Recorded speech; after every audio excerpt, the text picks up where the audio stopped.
Bonjour et bienvenue dans ma salle de bain. Bon, ok, il y a peut-être un meilleur endroit pour commencer ce vlog. En plus, avec le bruit du frigo et tout le bazar, là, vous vous dites, mais putain, mais qu'est-ce qu'il fait qu'un frigo dans sa salle de bain? On the first day of Christmas, my true love gave to me a partridge in a pear tree. Il est midi et demi, je viens de revenir de l'entraînement de vélo. J'ai fait 40 km plus ou moins, petit entraînement, tranquillou. Mais aujourd'hui, ce vlogmas c'est un petit peu spécial. Parce que j'ai envie de faire un vlogmas et en même temps j'ai envie de vous faire une petite story time. Donc c'est le vlogmas story time. Mais alors là les gars, vous vous dites, ok, mais de quoi parle ça story time? Vous inquiétez pas, je vais pas faire un striptease complet non plus, hein. J'enlève juste ma veste. Non, c'est pas une impression, je perds vraiment des vêtements à chaque fois que je reprends la caméra. Mais donc, cette story time, elle va parler de mon contrôle antidopage que j'ai subi il y a 2 ou 3 ans, je me souviens plus exactement c'était quand.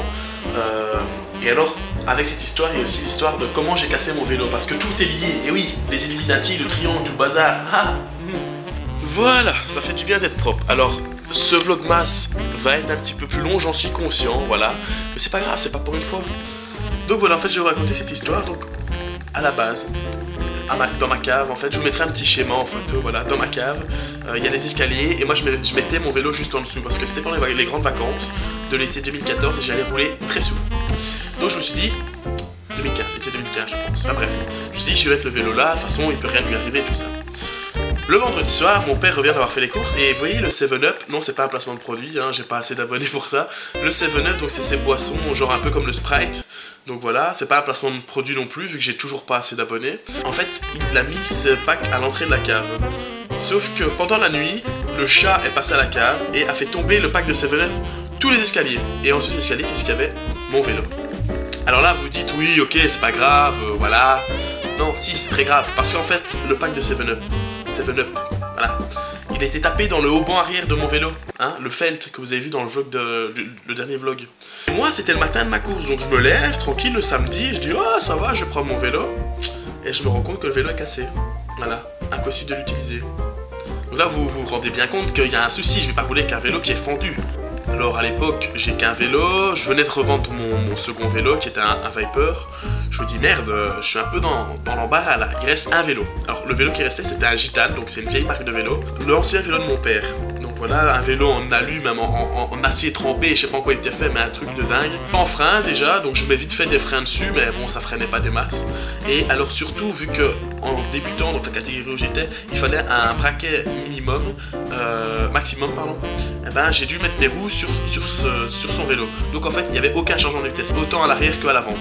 Donc là, pendant tout le trajet, mes parents ils font mais putain Alexandre, mais qu'est-ce que tu fais? On s'en fout de ta course, n'y va pas. En plus avec le vieux vélo ça va pas aller, blablabla. On part de la course, un tour, 2 tours, je fais les échappées et tout avec le vieux vélo. J'étais trop content là, j'étais trop en mode putain t'es balèze. Arrive la fin de la course, le sprint et je crois que je fais 11e. Donc voilà, pas vraiment un résultat vraiment pas mauvais vu les circonstances. Et là à l'arrivée, je vois un mec qui s'approche de moi et qui me dit hey Coco, contrôle antidopage. Je fais ok, donc j'avais été tiré au sort en fait. Et en fait le gars qui est venu me chercher, qu'on appelle un chaperon, ben, c'était un gars que je connaissais, mais bon ça n'a rien changé parce que tout a été fait dans les règles. Faut savoir que le contrôle antidopage c'est quelque chose de très sérieux, genre les mecs ils rigolent pas du tout avec ça. Donc le chaperon il m'a suivi de la ligne d'arrivée jusqu'à la voiture où j'ai été me changer, puis il m'a suivi jusqu'au truc du contrôle antidopage. Le problème c'est que moi après la course, pas besoin de pisser, vous voyez, donc je vais au contrôle antidopage, machin, on est plusieurs à être tirés au sort.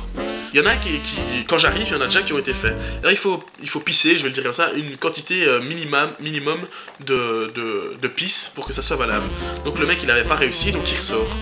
Donc après, il y en a un autre qui passe, encore un autre. Moi, je me dis, c'est infinissable. Alors entre-temps, on nous donne des bouteilles d'eau, parce qu'évidemment, il faut nous aider à pisser. Donc moi, je bois de l'eau. Je bois. Puis il y en a un qui me dit, ah, c'est bon, je dois y aller. C'est celui qui n'avait pas eu son pot avant. Donc il dit, il faut que j'y retourne, ça y est, maintenant c'est bon. Alors je dis ouais vas-y, pas de problème, passe. Il a mis une plombe à pisser, une plombe. Entre temps, moi l'eau, elle avait fait bouche, vessie en un temps record. J'étais en train de faire des petits bonds en me disant allez s'il vous plaît, laissez-moi passer. Alors, autrement, comment ça se passe? On rentre dans le bureau du médecin. Donc il faut dire que tout est stérile, même les bouteilles d'eau qu'on nous donne, elles doivent être fermées, elles sont en verre. Il peut rien avoir, personne ne peut y avoir touché que nous. Et tout le bazar, c'est vraiment hyper sérieux. Donc je rentre dans le bureau du médecin, le médecin m'explique la procédure et tout ça, il me montre les pots. Donc je prends le pot, je vais jusqu'aux toilettes avec, il me suit parce qu'évidemment le médecin il regarde pour pas qu'il y ait de tricherie et tout ça. Parce qu'il y en a toujours qui font des combines hyper chelous. Donc, moi, je pisse dans le pot. D'ailleurs après ça s'arrêtait plus, hein, je vous dis pas le bordel avec tout ce que j'avais bu comme eau. Je retourne avec mon pot et puis là en fait il y a deux échantillons, enfin 2 pots. Il faut verser dans les pots les trucs, puis les refermer, les sceller, tout le bazar. Et puis ça s'est expertisé, je crois que les miens ils sont partis en Suisse, ils ont pris l'avion, puis ils sont revenus. Donc il y a le pot A, le pot B, on fait le pot A et si jamais c'est positif, on fait une expertise du pot B. Moi ça n'a pas été le cas et j'ai reçu le résultat 3 semaines après, plus ou moins, et c'était négatif, donc je ne suis pas un dopé. Alors si vous aussi vous êtes déjà fait contrôler en contrôle antidopage, dites-le moi. Et si c'est pas le cas et que vous avez d'autres questions, je serais ravi de vous en reparler dans une vidéo autre qu'un vlogmas. Avec beaucoup de plaisir je ferai ça. Donc si vous avez des questions, posez-les. Hier soir j'avais prévu de filmer un peu le vlog, au final j'ai eu la flemme. Mais j'étais avec un pote, on est revenu de Bruxelles en voiture. Ce matin j'ai été faire l'entraînement de vélo, je me suis dit je vais prendre mon appareil photo pour filmer. Et en fait au final il faisait trop froid, donc j'ai pas osé enlever mes gants pour prendre l'appareil. Donc voilà pourquoi vous avez pas d'image. Donc ici maintenant je suis bien au chaud, je vous parle, c'est infinissable. Attends, vous allez quitter ce vlog parce que c'est trop long, voilà. Mais non on ne quitte pas, vers 18h30 pour se préparer, car je vous emmène quelque part aujourd'hui. Parti pour aller voir le match de foot, mais d'abord on va manger. Putain mais quel couillon.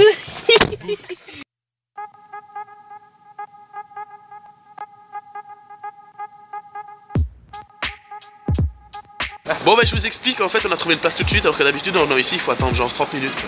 Bon on était assis là et après on a vu quelque chose d'intéressant là-bas, donc on y va. Alors c'est des Star Wars.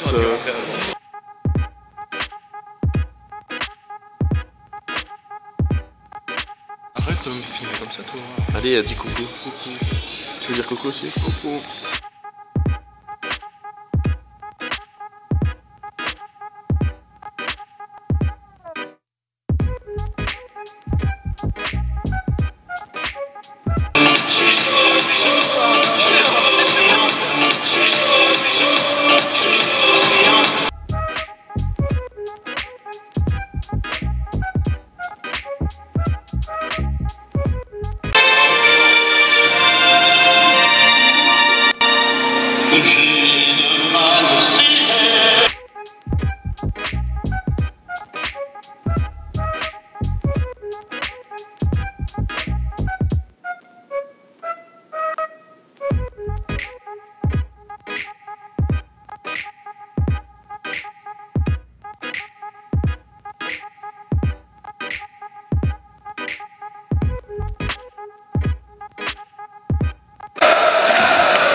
Victoire 2-0, j'ai failli tuer l'arbitre 5 fois.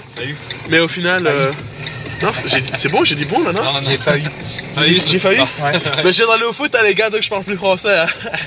Donc les images de foot que vous avez vues hier, c'est celles du match d'hier. Du coup, au Sporting Charleroi-Moucron. Et aujourd'hui, on est le lendemain au soir et je retourne sur Bruxelles. Donc voilà, je vous emmène avec moi.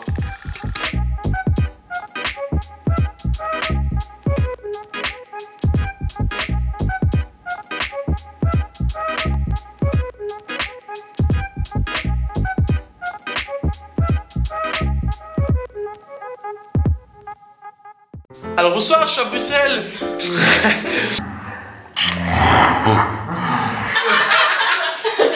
Bon, on va faire le coup à chaque fois. Hein. Donc voilà, Bruxelles, je suis revenu. Ça aurait été un week-end de dingue pour ce vlog parce qu'il s'est passé des choses de dingue. Mais je vais pas vous en parler maintenant parce que ça serait trop long.